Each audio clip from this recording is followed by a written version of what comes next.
Editorial. Time to trash your face mask? Not so fast. The U.S. Centers for Disease Control and Prevention on Thursday announced that people who are fully vaccinated against COVID-19 may participate in activities indoors without wearing face masks or observing social distancing, even those in crowded settings. It had previously said vaccinated people could lose the mask when outdoors, which is pretty safe even for unvaccinated people. We have all longed for this moment, when we can get back to some sense of normalcy, CDC Director Rochelle Walensky said during a media briefing Thursday. But don't toss out your face mask and rush out on the town just yet. While this is good news from the standpoint that the updated guidelines reflect how well the U.S. is vaccinating its residents and slowing down new infections, it's problematic because it's not quite as simple as Walensky suggests. For one thing, the CDC's guidance is filled with exceptions. It doesn't extend to buses, trains or planes. Or hospitals and nursing homes.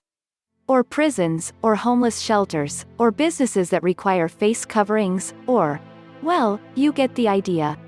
So much for getting back to normal. Moreover, this guidance does not supersede state and local orders. California and Los Angeles still have mask mandates for the time being. Governor Gavin Newsom said Wednesday that he may loosen the restrictions for mask wearing by June 15, when the state is set to lift all pandemic restrictions on businesses, but that some rules for indoors are likely to remain. But the bigger complication is this: how do you know whether people have been fully vaccinated? It's not as if you can tell from looking at them.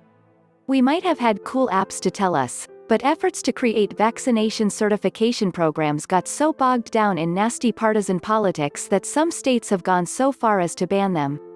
What you can be sure of is that the odds are good that most of the strangers passing through a public place, masked or not, are not fully vaccinated. Only about 1/3 of the population has been, which means they received their final shots more than 2 weeks ago.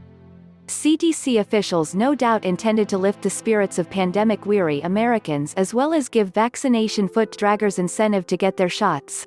Oddly, the threat of a painful prolonged death isn't quite enough for some. But this well-intentioned announcement is likely to confuse people and lead to more resistance to mask wearing among unvaccinated people, as well as put pressure on state and local health officials to drop mask mandates earlier than is wise. Science and data back up the CDC's overall point that vaccinated people are in little danger if they hang out with unmasked and unvaccinated people indoors. Nevertheless, there's still a risk of sparking new infections when you gather unvaccinated and unmasked people in a room and let them mix.